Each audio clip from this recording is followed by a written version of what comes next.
olwaleero ffe mu Uganda n'ensi yonna batunuulira Kyagulanyi ng'emmese yeevuddemu okwambaza kapekide. Kamme what kamme nze ngenda kwambaza kapekide esusse okutuyigganya nga tatidde. Yes, Kyagulanyi tumulaba ng'emmese eyo eyeevuddemu okugenda okwambaza kapekide. What kamme kyekimufuula ow'enjawulo. Ekyenjawulo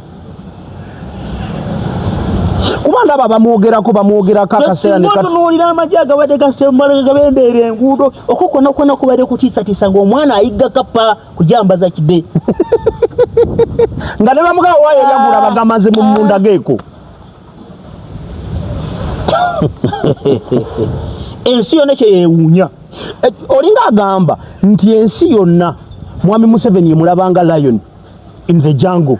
Oba okitegeera kyeggamba obanga ne bapulezidenti b'amawanga Gabawuno bwagenda Kenya n'akwakula omuntu Kenya ne tebaako ne nalabye Kagame agamba mbu Tshisekedi ono waawano yakulemberamu omuwa obuyinza yamuyita bwisi n'amugamba entebe yiiyo. Neera Kagame y'omu ng'agamba nti ne Samia Suluhu it was him eyamuwa amaanyi. Agamba ebyo bigambo bya Paulo Kagame si byange. Saakugamba nti Samia Sekukulu yagiriira wano ate nga zekola ki ewaabe byali birungi. Kyanjawulo ki ekimuliko Mwami Museveni abantu bonna okumutemu Afrika yonna kumpi mutemu omutima gwe gwo teguyina value ku bulamu bwa muntu. Ekyo obutemu kinene omutegere kyeggamba omutima gwonna ogutalina value ku bulamu bwa muntu ne bw'oba tottangako nze mba nkuyita mutemu. Kyovulaba nakugamba nti omuntu awagira NRM oteeka okuba nga oli mubbi oba nga oli mutemu. Bw'obanga gwe tosobola kukwata ekiso n'osala naye nga oli akutte ekiso omukubira mu ngalo naawe oba mutemu. Bw'obanga tosobola kugenda kumenya mayumba kubba naye ng'oli agenza okumenya ennyumba nabba omukubira mu ngalo naawe oba mubbi. Abamuwa erinnya lya Godfather of Africa bali muweera ki? Kati nze kankubuulire abantu abala mu magoma ngavugira baliwo kati linda lwanaagenda linda lwanaagenda amannya ge banaayogera bagenda muwagage gwe linda. Era nze nandyagadde nnyo nga President Museveni mukama amugyemu switch kubanga yatusiibula dda yagaba bati mwagala kuwa misolo mulekeyo nze ngenda. Yatugambye notugamba jjo mbu tayagalya ddala muntu mwavu ayagala bamwetodde nga bagagga n'agamba yakolerera ggulu. Kakati bw'abanga akolerera ggulu ddala omukama n'amugya mu switch nawe ajja tugende mu ggulu. Njagala owulire ebigambo ebigenda okubaawo obanga is Godfather mu Africa njagala Africa yonna ekakane ekube emiranga. Bayira bwenze mbagamba mbiraba omanyi bitandiikiriza mponopa kiri kyenasaanikire gye nagambye nti wabeerawo benchmarks entonotono ezigenda ziraga nti ogenda mu level eno. Olwaleero waliwo benchmarks entonotono ezikulaga nti President Museveni ayinza okuba Katonda amugye mu nsi eno n'afuuka lesson eri abakulembeze abalala ab'amawanga.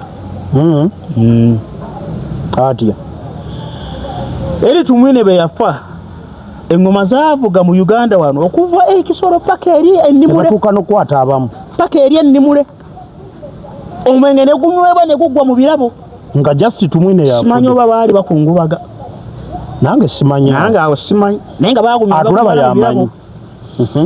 Ne wajja wafa Kalangwa wano Joan naye nabadde mukono munene nnyo ogwa NRM ne President Museveni. Ebintu byobadde obiwula ekayunga awo ewamwe gye nabulidde embuutu nze nga zivuga olidde ne zivuga kayunga yonna n'ebitundu ebirira ewamwe eno naziwulidde butereevu n'emyenge nagyo kabaza no bagimale mu birabo twakimusanyukira abafu. Sokoleka enkulaga benchmarks ezo otunube obubonero obutonotono. Kakati awo n'ogamba nti bano bannabbi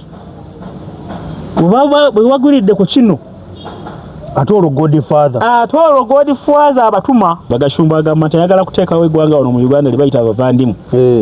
Naye kakati ekizibu kye kikyali eki kimu olusozi gambala ate nga lwa bbumba ate nga n'obukuba butonyerera lwalina okulinnya bwe luseerera lwe lusozi olw'okunoonya akataka ne bekaba katono nga wano nga epuloti ya Labour balimuwe agambe nti abavandimu bava ku lusozi Labour restaurant ettaka tebalifune tebanakwe erija babula bajadifune kyankwanze ate kyankwanze already omulise kyankwanze already omulise kyankwanze kwandi badoga ati bajja kumufuna bamuyite buvandimwe kwegamba space yonna nti ne bwagenda ebugwere ekyo already bagwere olina bwebafuutiika kyekyo kyegambye balina okubaako ne basibuka kakati omuntu okugamba nti oyo weerindi muteekwa okubako nga wemusibuka kati constitutional bwe kirina okuba yes n'ensi yonna bwekito bwe kikola broadly kati nga bwegamba tulina ensi ntono nnyo yetuyita bukonzo bukonzo mulimu abakonjo bennyini mulimu abasongola mulimu abatuku bukonjo yokka olabanga abatono naye bo mu bbe waffe ewabwe nga batuuse waliwo ebitundu byebaga muteeka ekitundu ekyo kyabasongola ti ate okuva awo okulaga wali abo batuku ate okuva wali otuuka wali nti abo baki bakonzo okitegedde kakati ono agenda abavandimu agenda kubatuuza ku kasozi ki kitegeeza kyayogerako takimanyi kyegambye nti alina olusozi gambalagala lwalinnya nga lusogodde luti ate nga lwabbumba nga n'obukuba butonyerera olaba abantu abo tuba tubeera nabo nga tulya nabo nga tulowooza twafuuka baaluganda era endowooza yaffe bwebadde naye ye yatuse n'okutubalira omuwendo kati tuweze tuli obukadde 11 tubasobola yatugambye butamuwa ttaka kuteekako bavandimwe agenda kukola M23 ya Uganda yatugambye ne mu parliament baliyo 12 natugawe butamuwa ttaka kuteekawo bavandimwe so kakati gw'onsomera budget ng'eyo n'ebigambo by'oyogeza emiwa bino ku mawulire newoyimira ku mireereetu ibiro ikamu economy swi musajja watu bamutadde ebbali agendayo ne swiwe Matya Kasaija tubadde tusanyuka mbu wewaffe eno agende ne swi Muhoozi wa president we ng'abadde amazina ne mu bumwazika waliyo eddagala libayita sedatives ddagala lyakwebasa liringa caliform ate terikaawa nze ndinywa ecupa ya caliform sisuubirayo kyamagezi kyonna oyo kyasobola kukola kubanga kati omuntu amenya amateeka wali okwanyeeko naawe omukazi n'omusabula emiggo nga tonayo kumutwala wuwo olowooza ogenda kumusabula otya ng'omaze okumuwasa olwo ewaka ojja mukeeza mikeeze kati ono oba ayingidde mu bumenyi bw'amateeka nga nesemateeka tamulabawo nga tannayo kutwala buyinza bwa president obutagambwako kakati novuhona yes era tawawaabirwa olwaleero ono awawaabirwa naye yeetwalye waggulu nga bw'okiraba bw'anaatuuka mu buyinza buli obutawawaabirwa agenda kukola atya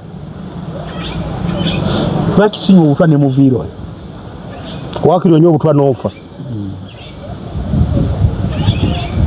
lwaki embeera z'ekiguliguli zesikiririzaamu embeera z'ekiguliguli zesikiririzaamu bantu nakwagamba nti selective application of ekintu ekisinga okunyiiza abantu ne batabuka mu mawanga oluusi n'entalo ezemuli eza civil si kuba nti abantu bano baba banyigiriziddwa nnyo ekisabula abantu batanula okulwana bakwate ebisuba byebbe bannansi emu bweti n'eggwanga limu kwe kuba nti waliwo ekintu kyebata selective application of the law abamu nga gabakwata abamu libakwata ng'abalala telibakwata ekyo kyekinyiiza abantu obayanizibwako kyali kifaananyi ekyasigibwa ku Amini nga si kye yali bagashumba be bakisiiga benkugambye tribe oba bo bennyini nze gabe bagashumba ali omu be bakisiiga ng'okireeta nti bannange Amini yali mubi tufunye omununuzi ngaali anunula ono ti Amini yatununula ono bate mpulira bamuyita freedom fight ani jajjatiivu banya bamuyita ye kennyini yeyeeyita erinnya eri nze siwulyangayo mulala alimuyita bane bamikayiira amazima gannyini gwe towulira abamusuutiriza amanya g'olusuutirizo Semalungu nze nkugamba Petro Kayiira Saabalwanyi siwulirangayo muntu mulala ng'amuyita linnya eryo ye yali eyita era President Museveni tayinza kugamba olwakuba mu Bannayuganda temuwulira ne bemulya temutegeera omusajja ng'abagambye yabagamba tinze twabangayo omuntu alowooza nti nina gwenkolerera omulala kolera famire yange nkolerera nze kennyini ne famire yange abaana bange ne bazzukulu bange yes ekyo nakyogera temwawulira n'abaawulira tebategeera nagamba nti nze siyinza kweguya muntu yena kubanga byenkoze yena sirabangayo omuntu annyambako yakyogera abaawulira ye temwategeera nze nakugamba nti ebyo ebintu byayogerewe singa ali abyogera mu mawanga agaakula singa yannyuka dda naye fe atugamba ne tukuba mu ngalo amazima gennyini wano President Kamuzu Banda bwe yatukyalirako mu Uganda ku mulembe guno gwa President Museveni yatambulanga amagamaga ati ayisa n'omutwe mu dirisa amagemage ab'amawulire ne bamulaba omu kubona amwezimuukiriza n'amubuuza ekibuuzo ekitiibwa President ndaba otunula omagamaga do you mind wa security kwe owulira nga toli sekiwa bulungi agamba bali kumbuza kibuuzo musooke mwekubireko mu ngalo Bannayuganda nti otyo ne bazikuba ate agamukubye entono muzibu bwatulira eddala ne baziddamu ne bazikuba n'abagamba obwedda ntunulwa mu Uganda neewuunya nze ntambudde amawanga mangi naye sinaba kulaba ggwanga lyafuna independence erisigala nga lyemalirira mirimu gyalyo nga Uganda. Kamuzu Banda yes wonna wenkebera ndaba baddugavu beerere ogwo gwali mulembe gwa Amini Amini kyeyakola Kamuzu Banda akikwana kiri ekyensamu ebiri ati Kamuzu Banda yakikubamu stamp gwali mulembe guno gwa Mwami Museveni era kyamunyiiza nnyo Mwami Museveni kyamunyiiza nnyo oku appreciating Amini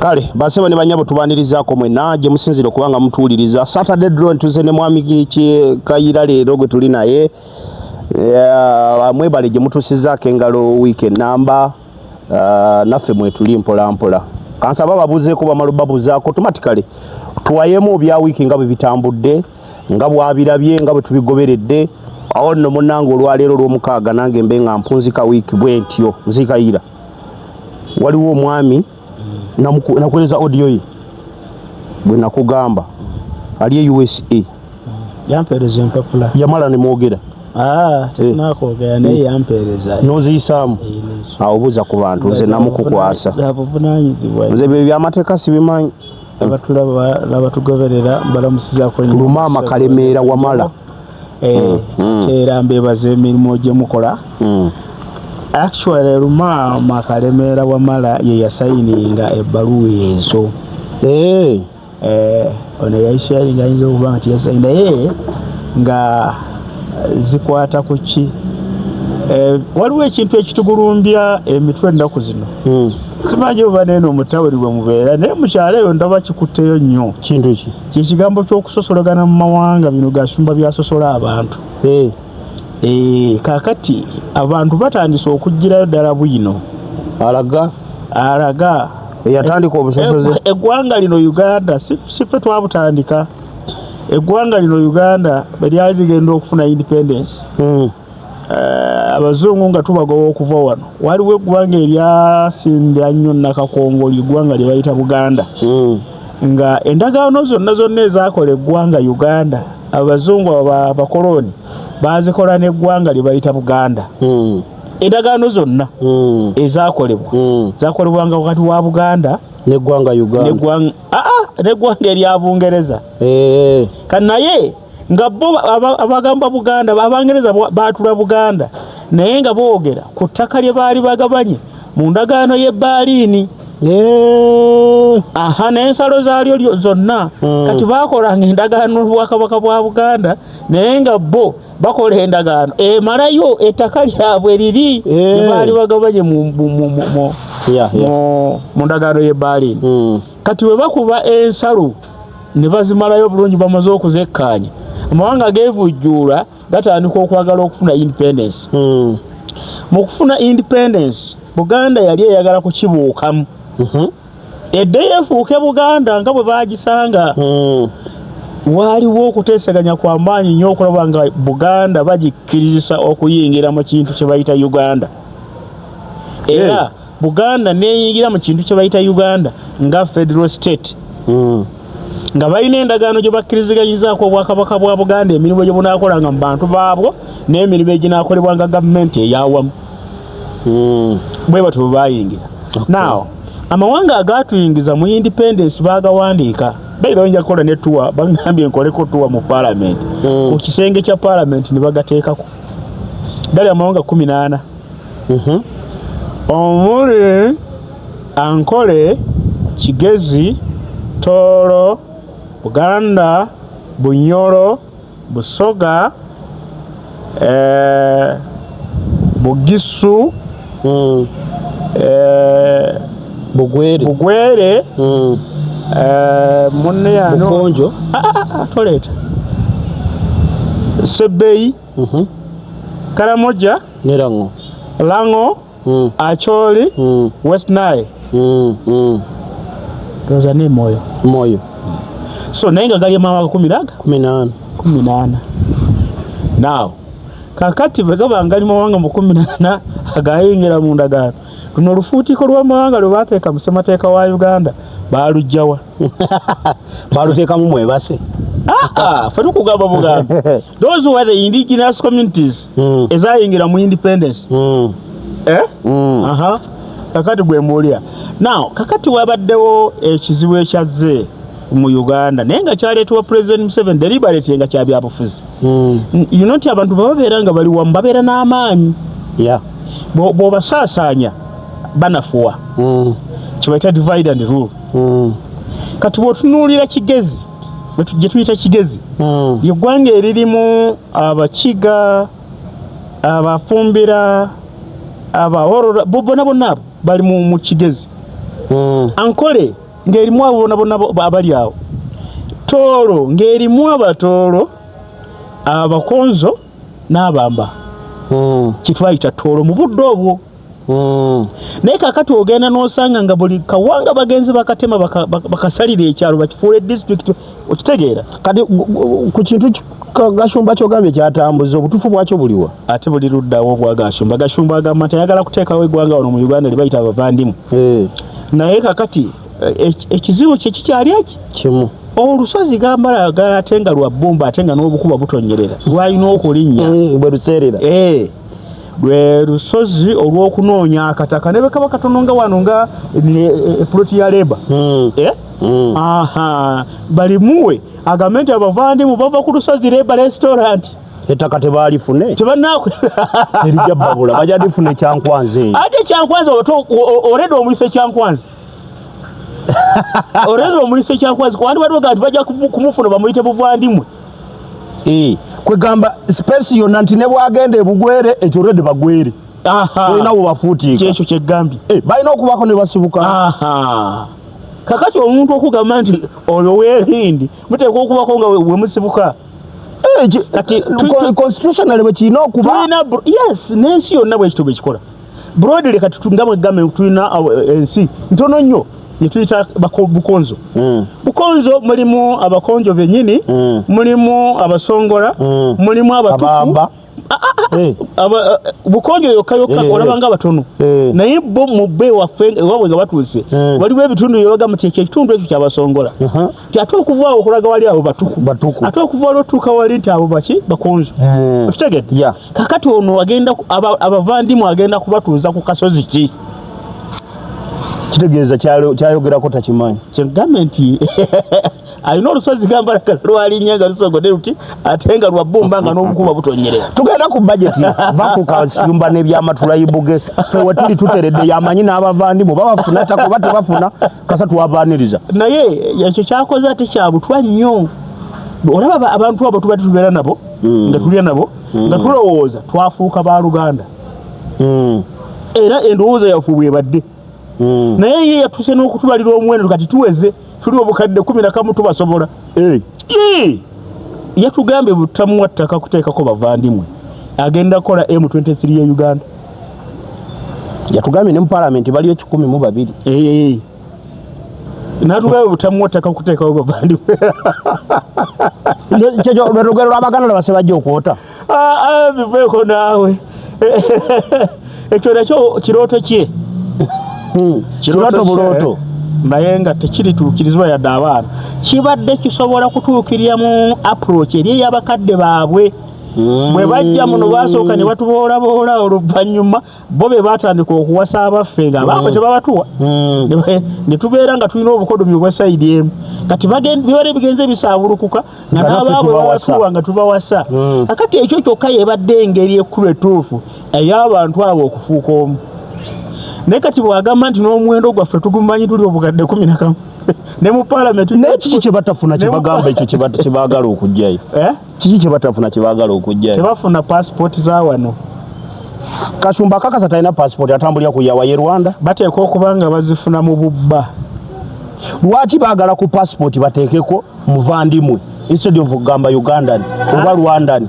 Anti kaakati etteeka lya wano erya immigration erikugamba nti omuntu anaaweebwanga paasipooti ya wano ateekwa okuba nga munnayuganda omuzaaliranwa. Nga mu buzaaliranwa bategeeza ki? Ng'alina omu ku bakadde be oba bakadde be bombi nga bannayuganda. Nga bannayuganda. Kuliko n'omwami omukyotala ku mpewo okwo kwe tubeera ku mikutu yakutte ku Gashumba n'amusensebula bw'ati n'amugamba nze ndi Munnayuganda, taata wange Mungereza ne maama wange Mutooro. Kati ndi Munnayuganda. Nze ndi Munnayuganda. Ekyo kituufu. Nyo ne bajjajjange nkubulira nga mukaaga. Ekyo kituufu. Naye kati bwe mbaliraayo bonna tayinaako. Kye nabagamba twe tuba twagala okutereeza sovereignty y'eggwanga. Nkiddamu ne mbagamba nti omuntu okuyingira mu ntebe yonna ey'obukulembeze yandibadde atubalya bajjajja be 6. Biveeko naawe. Kigenda oyagala kujjayo kugamba jjajja aleeta ebyo. Get me very properly. Kigenda kutuukirira we butuuse. Kati abantu bonna bazuukufu ku kino kinali njogera nga nkyogera ng'omu. Tugenda ku budgeti. Budgeti yasomeddwa. Gye wabaddeyo wabiwulidde oba nagigoberere bulungi nasanze batambuddeko naye nagigoberedde nenyimaliriza. Tukube mu ngalo bulungi. Particularly okwogera kwa president nga awaana budget oba nga ayogera ku budget. Natunuulidde ebya Uganda nga byanjawulo mu nsi endala zonna. Minisita bwe yamaze okusoma budget ate president naye n'asoma eyiye. Atya. Kubanga minisita w'ebyensimbi yandibadde atubuulira amakubo gonna gavumenti genda okusinziira mu kufuna sente gonna. Atubuulira n'engeri yonna gavumenti gyegenda okusaasaanyamu sente. Si bwe kyabadde. Kaakati minisita bwe yamaze okusoma bajeti eyiye ng'atubuulidde amakubo gonna ye gasuubira okufunamu sente, pulezidenti n'agamba yeerabiddeyo ekkubo limu tugenda kufuna $1 billion okuva mu mafuta. Ezo sente zaffe nnyingi nnyo naye tetwagala zijaajamya oba wamuwidde ng'ayogera ekyo. Kakati ekintu ekinene ekyenkana ng'ekyo bw'otuuka okyerabiro kisa mu budget.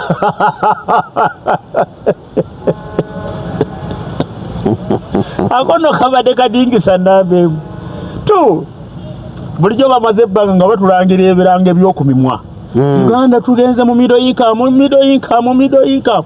Kakati tulumbye upper middle income. Now tosobola nabagamba ebintu bino bya enkulaakulana y'amawanga tebabyogeza mimwa. Wabeerawo ebintu ebirabibwako. Actions. Not actions. Benchmarks.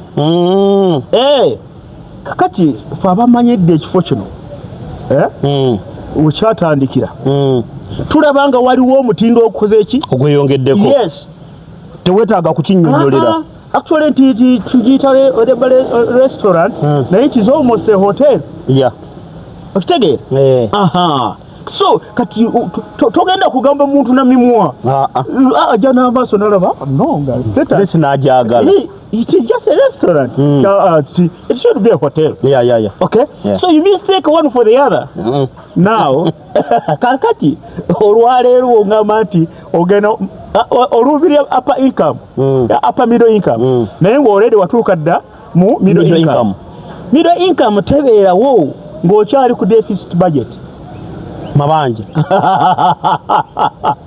Sente zonna ng'ozibalira mu zifuna mu mabanja. Less than 1/2 of the budget gy'osobola okufundinga.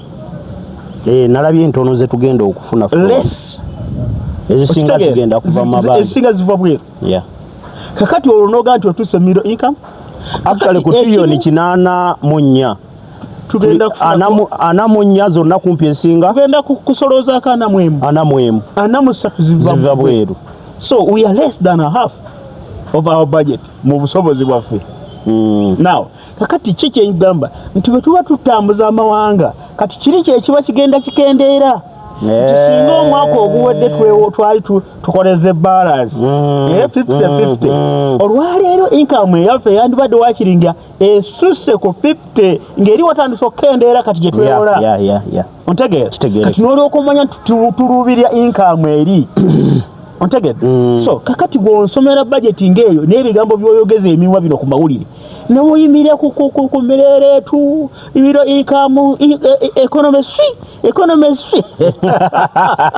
musajja watu bamutadde ebbali agendayo ne swiwe Matya Kasaija tubadde tusanyuka mbu weewaffe eno agende ne swi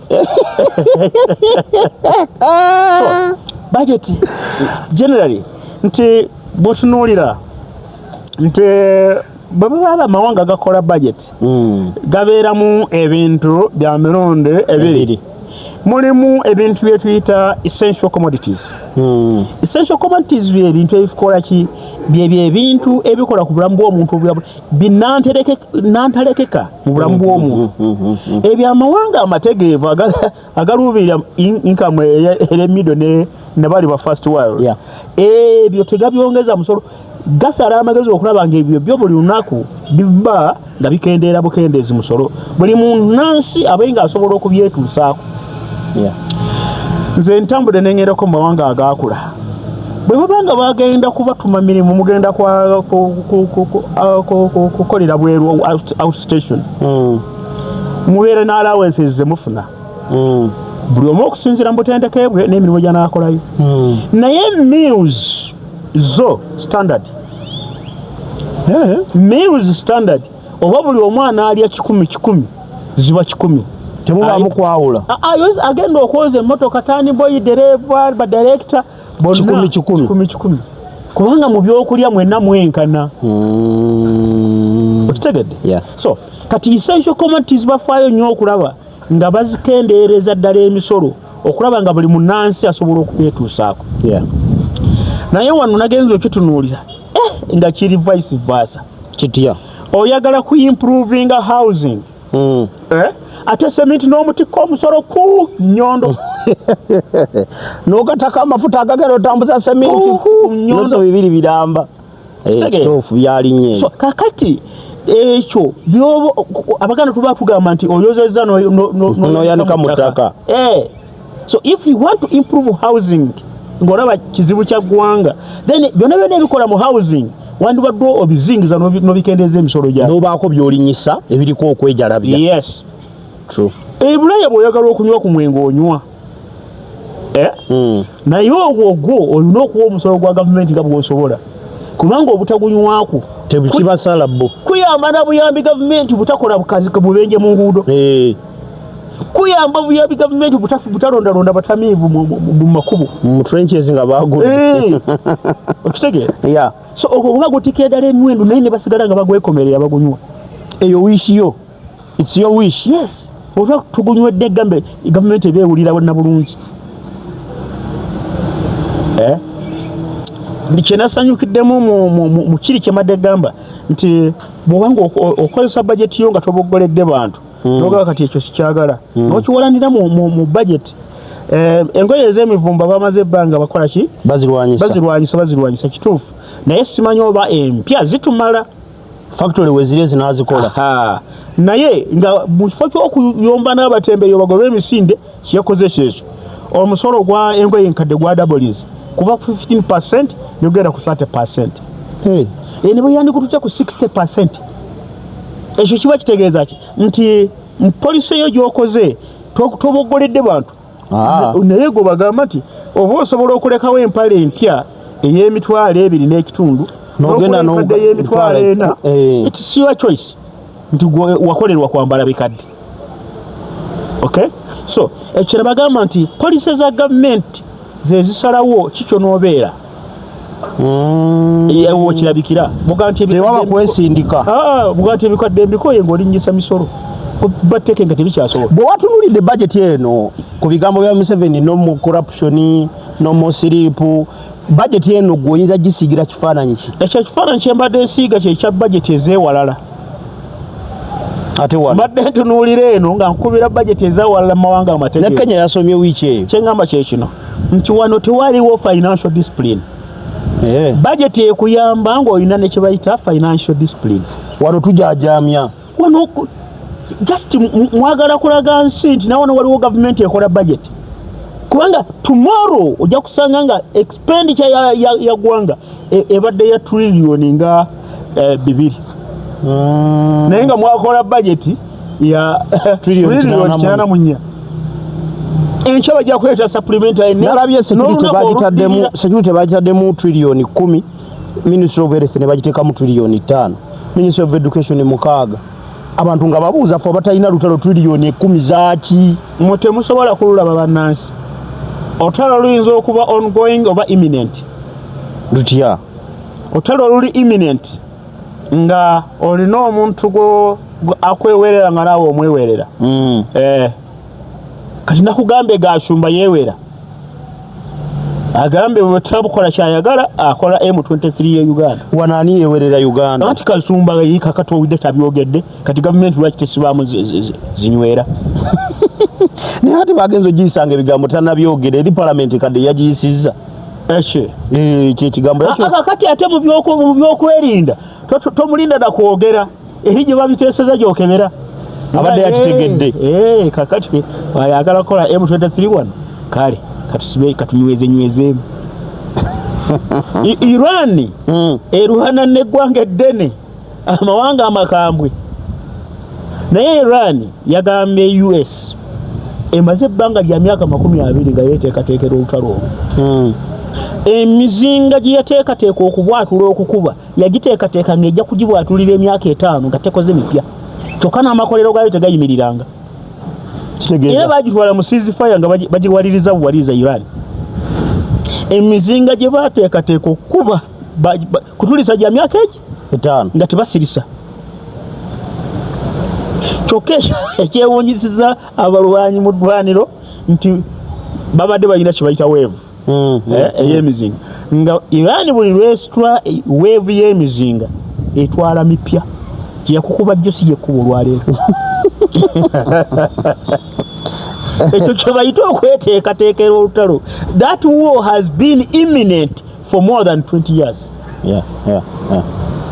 Nga bamanyi essaawa yonna bano abasajja batukwatako. Awo wabaddewo Israel nabadde ndaba omusajja akola comment yangambye yabadde agamba nga Mbega yakolayo n'obwambega eyo.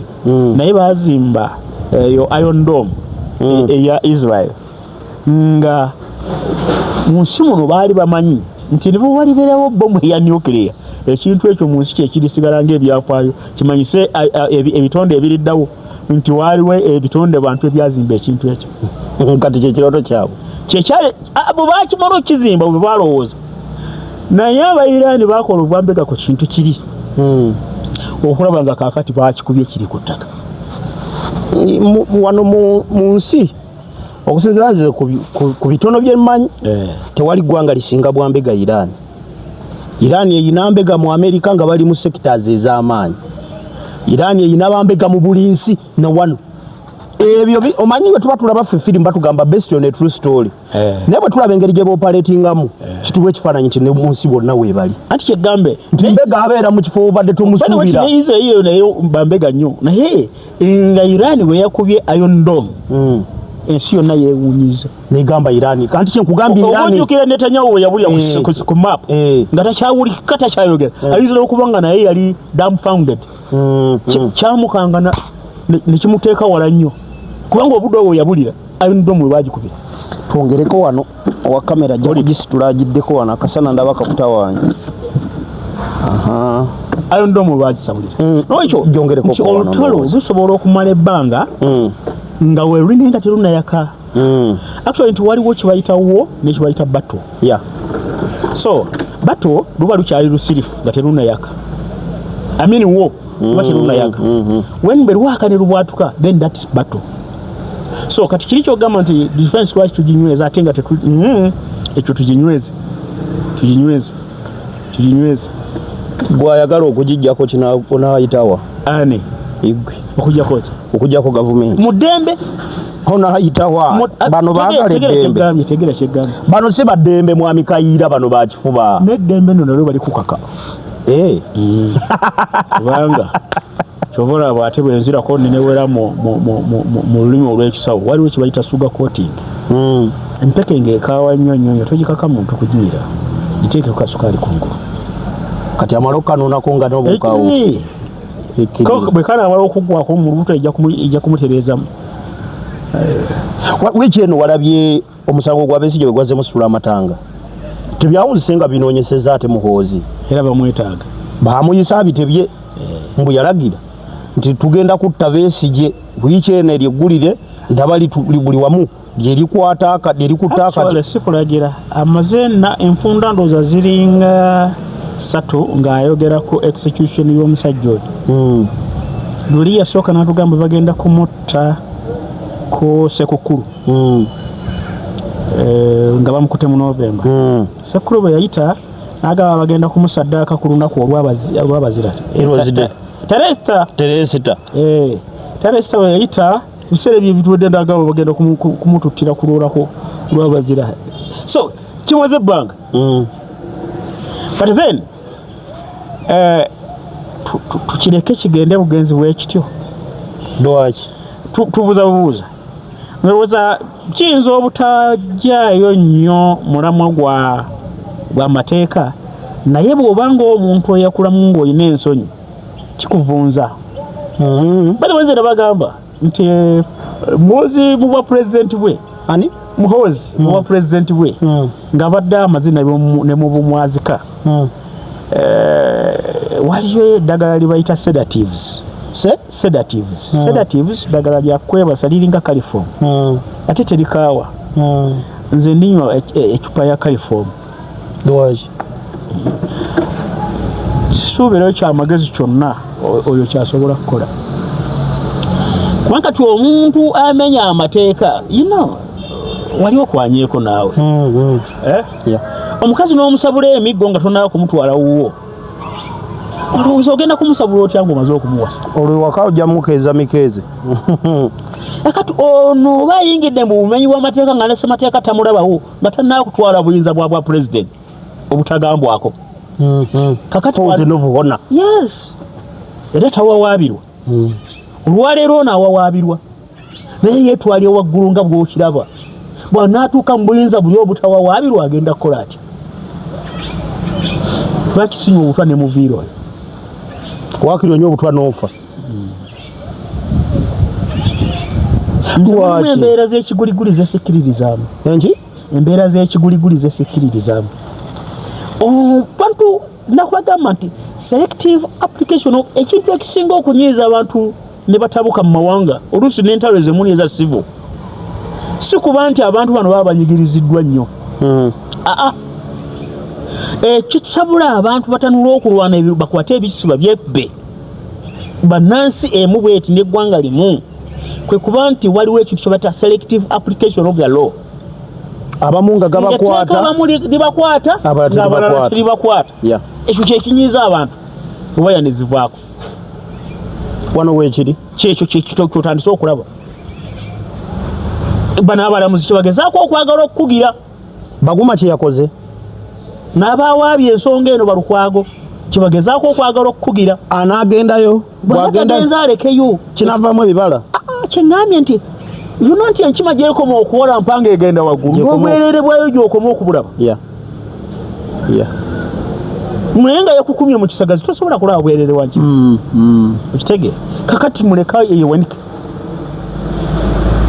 naye bo bamuyise kibateekeddwa okukola mu mateeka bakikoze obaze guno gwe musango ogulimu byonna byonna ebyobusibe ebiri mu misango by'oyinza okusangamu ssemateeka wa Uganda ayina kye bayita mandatory bail omusibe yenna avunaanibwa omusango kassa gubanga guwezezza ennaku 108 nga tatandika nga guwoza. That is capital offense. Whether what or what. Now is ennaku 108 pre-trial detention. Ku lunaku luwereddeko 108 bamuzza mu kooti n'emuyimbula watali kakwakulizo ku kakalu kaayo. Tawaayo na lwa 10 tatwakayo na muyima. Yes. That's mandatory bail. Naye ogolowooza ow'ekitiibwa Baguma takimanyi ekyo? Timusemateeka mulimu mandatory bail. Ki mugaana? Bye nkugambye ebiri mu Uganda bisesa.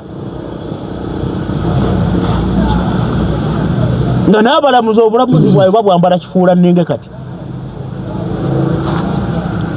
Emisango egya bulijjo gino egya criminal pre-trial detention naku 9.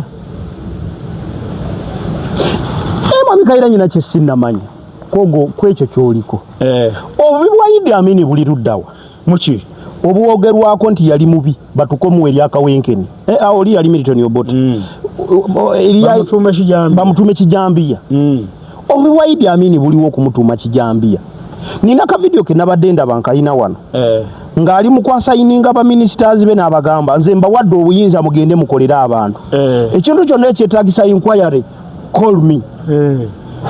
Esawa yonna simu yange kweri eya State House is simple nagisoma 911 biki eya State House eyiye. Mwami Kaira obubi bwa Idi Amin buli luddawa ffe bwe tutamanyi ffe abato n'atulaba yetaago kimanyi. Obubi bwa Idi Amin bwaliwa. Olaba Abawarabu abo n'Abaisirairi baagala nnyo empalana yaabwe wakati waabwe ereme kuggwawo. Lwaki? Ebeere ya nsikirano. Lwaki? Omwana akulenga akimanyi, omwana w'omu Palestine omufirisuuti akulenga akimanyi nti Omuyisirayiri mubi. N'omwana w'Omuzirayiri akulenga akimanyi nti Omufirisuuti mubi. Omufirisuuti mubi. Bakikola batya? Kyebyo byana ebitebyo nga $100 bitandikira okubatulainingwa ekyo mu mutima gyabwe. Akati ekiba kiri awo kiri emmere yakyo. Banyina ennyambala ez'enjawulo eziri attributed ku mawanga ago nga wano bwolaba nti Omuganda bw'ayambala gomesi omwawula nti Muganda, Omunyankole bw'asiba naye omushana nagwa n'omuganda nti Omunyankole. Now this is what they do. Ku ffeese Abafirisuuti n'Abayisirayiri bafaanana nnyo. Baluganda lumu kankubuulire. Kakati bakyusa nnyambala kati kitadala bakiwa emmere yakyo ng'eri awo kirya ayitayo eri oba ateesa ne muliraanwa we n'ayitayo eri ng'ayambadde eby'Ekiyisirayiri bwekiba kitadala kino nga kitadala ye mwana yavula nga Kifirisuuti kati n'agamba munne muliraanwa we ayitayo eri ng'ayambadde eby'Ekiyisirayiri emmere y'omwana ono ajja agiyiwemu kaamulali omukambwe ennyo oba agikwata agiyiwe ku ttaka atadduka agende aleke nga kikaaba. Ono bw'ajja okumusirisa agambe kimunyima esuso nti Abayisirayiri babi. Kikula kitandise okutegeera nti Abayisirayiri bakola ebyo babi. Kati bagende bakola ebyenfujo bwe bityo mu baana ku sayidi zombi. Tudde wano. Kati lwaki ekyo nkikulaze nti bano bagashumba ebyo babibagamba kubalaga nti bannansi abaali babafuga baali babi nnyo okusinga ffe bagashumba. Mukkirize ffe batya omwekyo kye bakugamba. Obubi bwa Amin bwaliwa. Ekirungi kiri kimu nti nze Amin yanfuga ate nga ntegeera. Banzaala mu gwa 1962 n'akwata gavumenti mu 71. Wali otegeera 1972 nga nyina emyaka 10. Wali otegeera Idi Amin n'agoba Abayindi n'Abazungu bava wano ebyenfuna bidde mu mikono gy'abannansi. Era ng'agamba Abazungu bwe baali batuwa independence baagituwa ku mpapula tebasobola kutuwa independence ne basigaza ensawo yaffe. N'abawa ennaku 9. Amawulire tegaalinga nga ga nnaku zino. Twali tugawulira ku radio Uganda omukutu wako nga mugalinda bulizi across the board. Owulidde? Now kati ekyasinga okonsanyusanga ku mawulire ye countdown.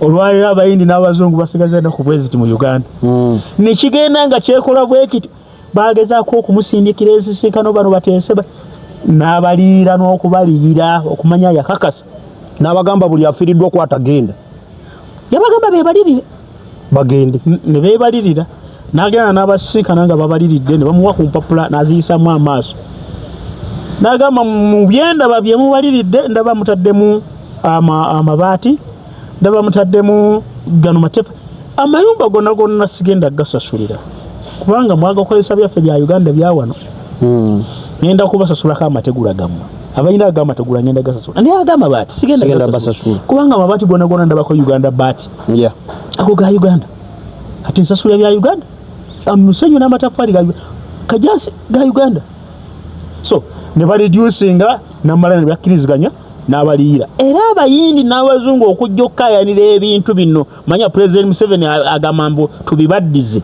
eyo yali nsobi bubbi obwenkukunala era gavumenti eneja bwe nebe bibajjeeko ejja kubanga bibajjeeko mu bwenkanya Idi Amin yabisasula byonna tebalina kibabanja tebalina kibabanja okubibaddiza yali nsobi baali batubba bubbi njagala otuuke ku bubi bwa Idi Amin bwe batugamba nze ngenda kubuulya bulungi bwe ekyo mu mawanga gonna agafugibwako amatwale ne gaddayo ne gafuna independence tewali ggwanga lyemalirira mu nsonga zaalyo nga Uganda mu nsi yonna ne bwogende buyindi be basooka okufuna independence ne bwogende buyindi era America n'Abangereza be bakolayo emirimu eminene bagisigaza yes wano President Kamuzu Banda bwe yatukyalirako mu Uganda ku mulembe guno gwa President Museveni yatambulanga amagati ayisa n'omutwe mu dirisa amagemage abamawulire ne bamulaba omu kubona mwezi mukiriza nambuuza ekibuuzo ekitiibwa President ndaba otunula omagamaga do you mind wa security kwe owulira nga toli sekiwa bulungi agamwe bali kumbuza kibuuzo musooke mwekubireko mu ngalo bana Uganda ntyo ne bazikuba adaga mukubye entono muzibu watulire ddala ne baziddamu ne bazikuba n'abagamba obwedda ntunulwa mu Uganda neewuunya nze ntambudde amawanga mangi naye sinaba kulaba ggwanga lyafuna independence erisigala nga lyemalirira mirimu gyalyo nga Uganda. Kamuzu Banda yes wonna wenkebera ndaba baddugavu beerere okwo gwali mulembe gwa Amini. Amini kyeyakola Kamuzu Banda akikwana kiri ekyensamu ebiri ati Kamuzu Banda yakikubamu stamp gwali mulembe guno gwa Mwami Museveni era kyamunyiiza nnyo Mwami Museveni kyamunyiiza nnyo oku appreciating Amini. Now that is independence. Ebintu ebyo bwe yamala okuyijja ku bazungu n'abayindi tiyabigabira bakakwa oba basiraamu yabikwasa bannansi bonna kiteekawo n'olukiiko lwagaba ate ye nga tafunye omukyala we omu agenda mukola ekyobusirusiru yeekyanga agenda akolagana nebyakolagana nabo ng'afuna edduuka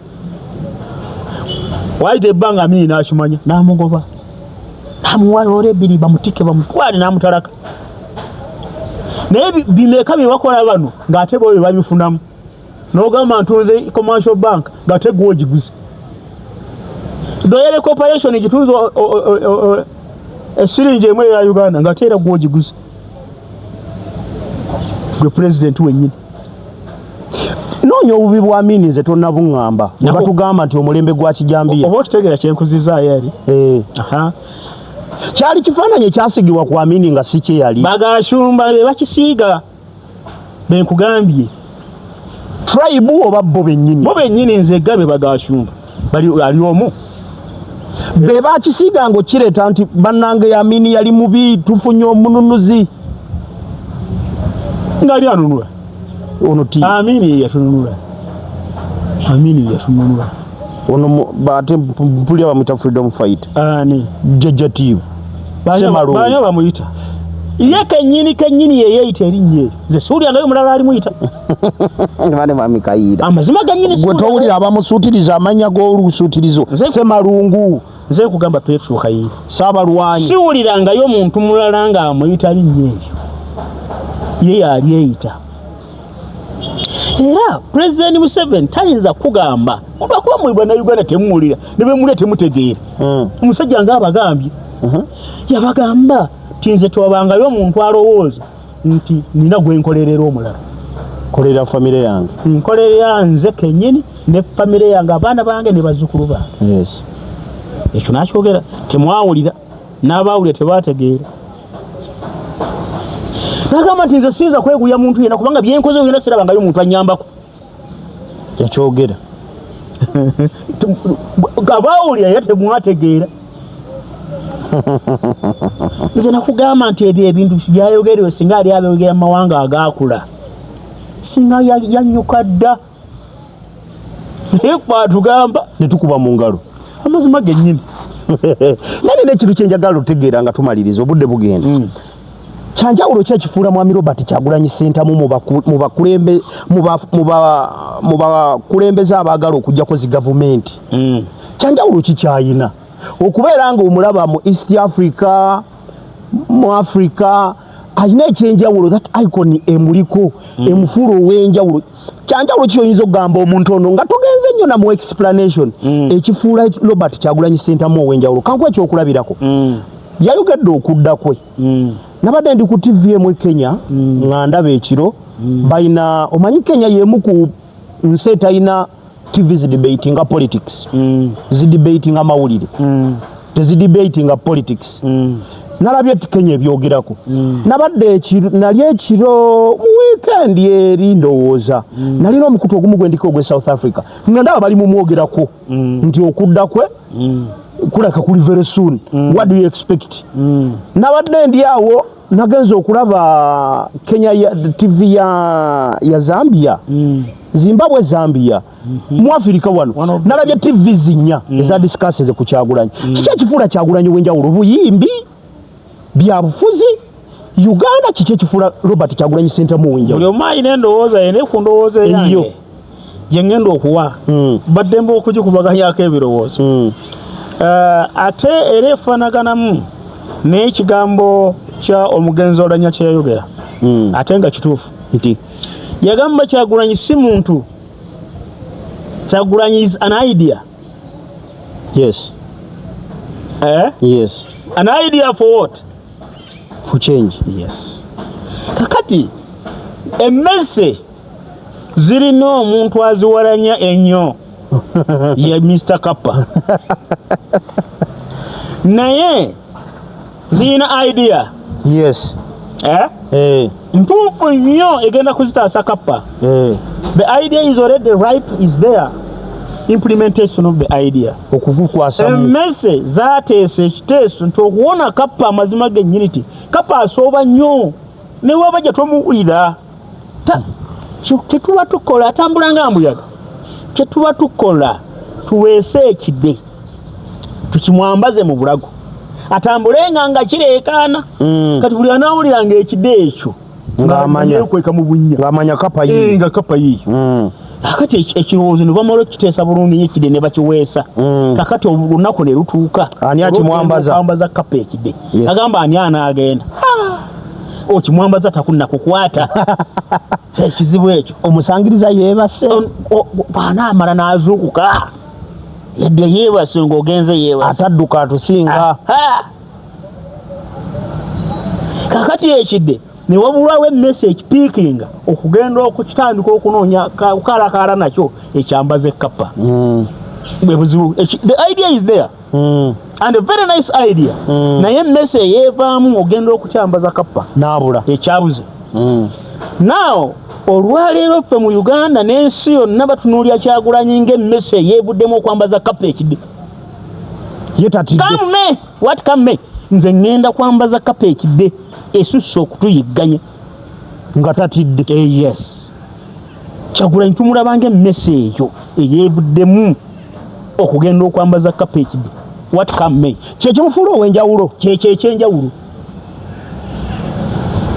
kuba ndaba bamwogerako akaseera ne tunuulira amagye agabadde gabembeera enguudo okukona kubadde kutiisatiisa ng'omwana ayigga Kappa kujambaza kidde nga ne bamugawo waayo yagula bagamaze mu munda geeko ensi yonna kyeyewuunya.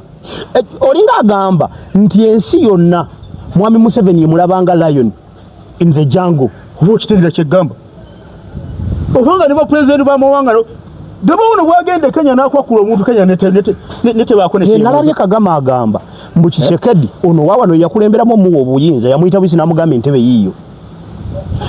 Neera Kagame y'omu ng'agamba nti ne Samia Suluhu it was him eyamuwa amaanyi. Agamba ebyo bigambo bya Paulo Kagame si byange.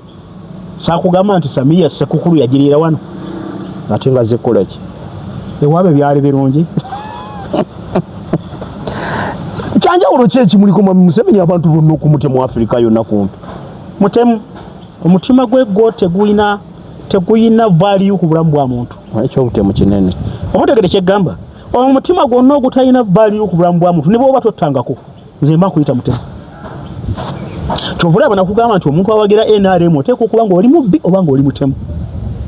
Bw'obanga gwe tosobola kukwata ekiso n'osala naye nga oli akutte ekiso omukubira mu ngalo naawe oba mutemu. Bw'obanga tosobola kugenda kumenya mayumba kubba naye ng'oli agenza okumenya ennyumba nabba omukubira mu ngalo naawe oba mubbi. Abamuwa erinnya lya Godfather of Africa balimuweera ki?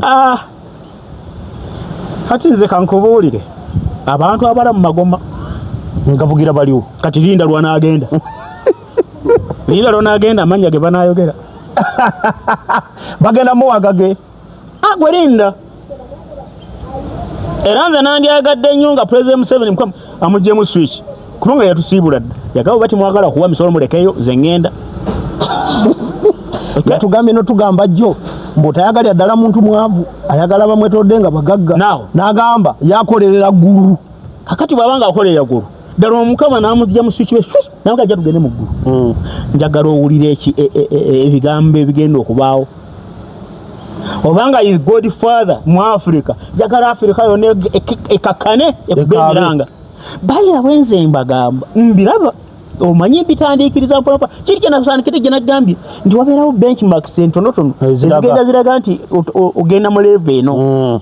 Olwaliwo waliwo benchmarks entonotono ezikulaga nti President Museveni ayinza okuba Katonda amugye mu nsi eno n'afuuka lesoni eri abakulembeze abalala ab'amawanga. Atya eri tumwine be yafa engoma zaavuga mu Uganda wano okuva ekisoro paka eri ennimule batuuka n'okwata abamu paka eri ennimule omwenge ne gunywebwa ne guggwa mu birabo nga just tumwine yafa. Simanyi oba baali bakungubaga nange simanyi nange awo simanyi naye nga baagumya atulaba yamanyi ne wajja wafa Kalangwa wano Joan naye nabadde mukono munene nnyo ogwa NRM ne President Museveni. Ebintu byobadde obiwula ekayungaawo ewamwe gye nabulidde embuutu nze nga zivuga olidde ne zivuga kayunga yonna n'ebitundu ebiriraanye ewamwe eno naziwulidde butereevu naye emyenge nagyo kaabaza tono bagimale mu birabo twakimusanyukira abafu. sokoleka enkulaga benchmarks ezo otunule obubonero obutonotono. Kakati awo n'ogamba nti bano bannabbi bwe waguliridde ku kino ate olwo Godfather abatuma bwe kirubanga kimutuuseeko tekitunze nsaba tebakikola kibi tukivumirira no kibi naye kigenda kufuuka lesson eri abakulembera amawanga. nze sikiwagira era Mukama tusaba muwangaazi okujjako nze ndowooza bwe mubanga ng'osaba kibeere ate namuwangaaza nga jinjera yamuwangaaziza bameka be yalina baabaafu olwaleero ng'emiggo ntemedde mipya. Nze ndowooza nti ffenna twandibadde twebaza Katonda olw'okutuwangaliza President Museveni. Twebaza era singa President Museveni naye abadde nga asobola okwebaza Katonda singa n'ebyobukuzi kulembeze yabivaamu dda nga alagirya bulagirizi omanyi gwe bayita co-driver. Mwana wange abo tebakola bati ekyo kyandibadde kitubeerera kirungi nnyo okitegeera.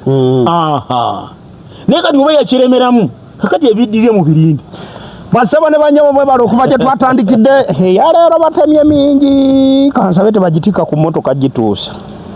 Ekikulu kino mwe mubitira bwereere kubanga ffe tetuwalampa bantu kugamba nti kiraki tukugamba nti singa kimaze ne kibeerawo nadda mu byayogadde gwe saagala munaye waliwo ne lwoyogera ku mazima ne bakutulizika nga bakugamba jangu otubulira amazima ago yawano bwe biri obagamba naye mmwe temulaba nga waliwo karisheneze embi nze nabagambye era sikisanyukira nga bwe wadde ogamba naye mbagamba nti abafuzi twandibadde twekuba mu bifuba oba abafuga bandibadde beekuba mu bifuba kitegeeza ki ekitalabwangako mu buwangwa bwawo wano mu Afirika naddala omuntu n'afa ne bajjayo engoma ne bazikuba n'omulala ne bakola kyekimu so nga ate ojja kusanga nga waliyo abafa ate ensi yonna neekungubaga ono twafiirwa omukyala wa Mufumbiro ensi yonna nenyogogera ddala ne tufiirwa Nameere ensi yonna nenyogogera ddala Nakimuli sinameere nsasiramu bambi Nakimuli anti ku face bafaanagana